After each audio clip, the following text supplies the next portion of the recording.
आज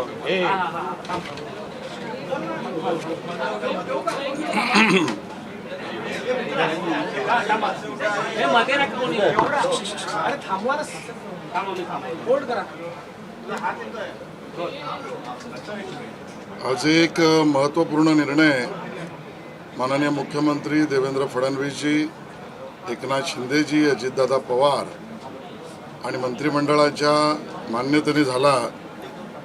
तो म्हणजे आपल्याला याची कल्पना आहे की 20 जानेवारी 2025ला राज्यातील आपले महत्त्वाचे असलेले गडकिल्ले, या ऐतिहासिक असलेल्या आपल्या गडकिल्ल्यांच्या वरच्या संवर्धन, अतिक्रमण, निष्कासन या संदर्भामध्ये आपण शासन निर्णय केला होता। पूर्ण राज्यभरात असलेल्या गडकिल्ल्यांच्या वरचे अतिक्रमण हे काढणं आवश्यक होतं, कारण त्यामुळे सौंदर्य, बरोबरीने पावित्र्य आणि कायदा सुव्यवस्था ही त्या ठिकाणी ठेवण्यासाठी आवश्यक असतं।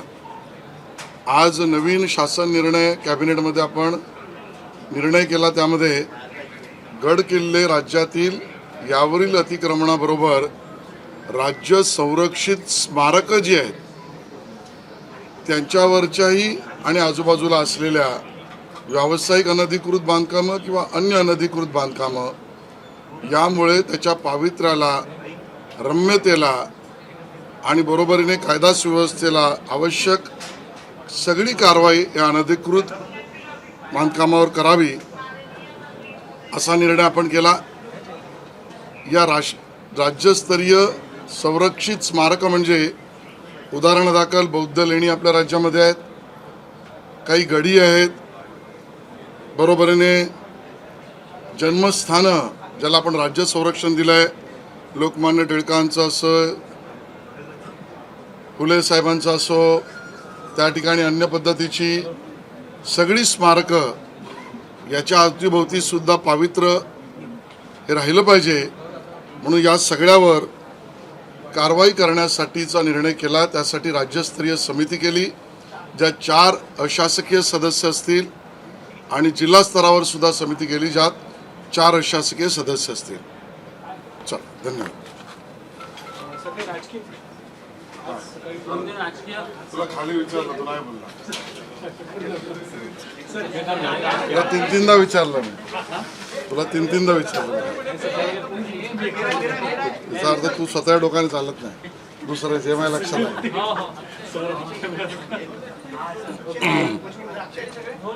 सर, महापालिका निवडणुका चालू आहेत, अंबरनाथमध्ये खरं तर नगर परिषदेची निवडणूक चालू आहे, परंतु या सगळ्या गोष्टींच्या पार्श्वभूमीवर एक काल रात्री घटना घडली आहे। भाजपचे उमेदवार पवन वाळेकर यांच्या कार्यालयावरती अज्ञात व्यक्तींनी रात्री गोळीबार केलाय।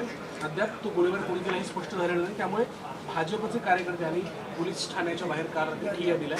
खूप गंभीर घटना खरं तर म्हणावी लागेल, कारण गेल्या काही दिवसांमध्ये त्या भागात राजकीय हिंसा म्हणजे त्या प्रमाणात वाढते असं संपूर्ण माहिती राज्य सरकार, गृह विभाग, पोलीस यंत्रणा घेते। याची चौकशी सुद्धा होईल। जो कोणी असेल दोषी त्याला सोडलं जाणार नाही। निवडणुकीच्या प्रक्रियेमध्ये विचारांचं सोनं लुटायचं असतं। निवडणुकीच्या रिंगणामध्ये एकमेकावर व्यक्तिगत हल्ले आणि शारीरिक हल्ले करणं हे अपेक्षित नाही। जो कोणी यातला दोषी असेल त्यावर कारवाई होईल। आज संजय राऊतांनी सकाळी पत्रकार परिषदेवर पुन्हा एकदा महायुतीवरती करत निशाणा साधलाय। शिंदे गटाचा जे तुमचा जे सहयोगी पक्ष त्यांचा शिवतीर्थाशी काही संबंध नाहीये। अमित शहांचे ते टेस्ट ट्यूब बेबी आहेत, त्यामुळे तुमचा जन्म हा नॅचरली झालेला नाही असं संजय राऊत म्हणतात। संजय राऊत काय बोलले याला फार महत्त्व देण्याची गरज नसली तरी त्यांना माझा प्रश्न आहे, तुम्ही शिवतीर्थावर जाऊन झिम्मा करून आलात, अनिल परब यांना घेऊन फुगडी घालून आलात, तरी शिवतीर्थावरचा चाफा ना डोले ना बोले ना। तर चाफा डोले ना, चाफा बोले ना, याचा खरा अर्थ आणि गूढ अर्थ काय? मनधरणी चालू आहे का पायधरणी चालू आहे? अंतर्गत त्यांचा विषय आहे, त्याचं खरं तर पहिले त्यांनी उत्तर दिलं पाहिजे। आणि उद्धवजी आणि त्यांच्या पक्षाला आमचं म्हणणं आहे आमच्याबरोबर ज्या वेळेला तुम्ही युतीत होतात त्यावेळेला तुमचा सन्मान हा मातोश्रीवर आम्ही येऊन तुमच्याशी चर्चा करायचो. आता तुमची अक्कड गेली कुठे उद्धवजी? आज 9 वेळा उद्धवजी तुम्ही आणि तुमचे सहकारी शिवतीर्थावर जाताय, जा, आमचा विरोध नाही, पण आमच्याकडे येऊन चर्चा करा असं म्हणणारे उद्धवजींची अक्कड आता मुंबई महानगरपालिकेच्या निवडणुकीतला पराभव समोर दिसल्यावर कुठे विसर्जित झाली याचं उत्तर संजय राऊत यांनी द्यावं.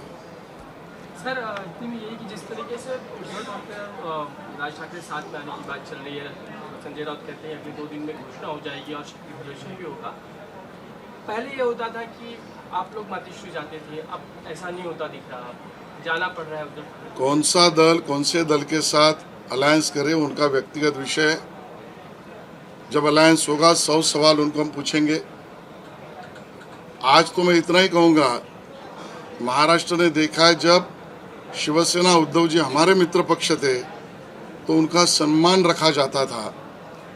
मातोश्री पर हम जाके बात करते थे, उनका भी था कहना मातोश्री पर आइए. अब उद्धव जी आपको सवाल है कि आपकी अकड़ कहाँ गई?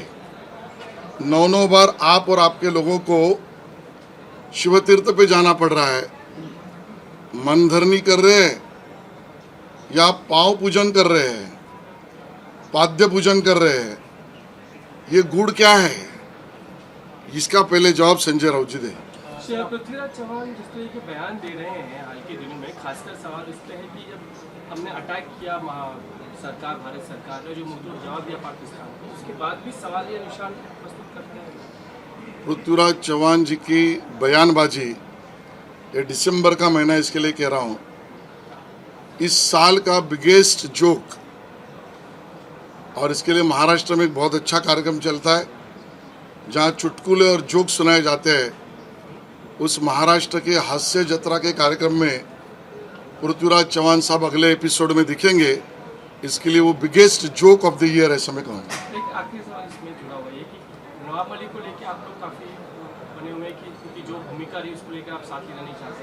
राष्ट्रवादी कांग्रेस का ये कहना है कि 3 नेता बैठ के तय करेंगे कि वो राष्ट्रवादी कांग्रेस हिस्सा होगी या नहीं होगी, लेकिन नवाब मलिक तो चेहरा रहेंगे मुंबई महानगर पालिका. बात बहुत स्पष्ट है, हमने हमारे वरिष्ठों को कहा है और वो बात भी बहुत सटीकता से वरिष्ठों ने भी सुनी है.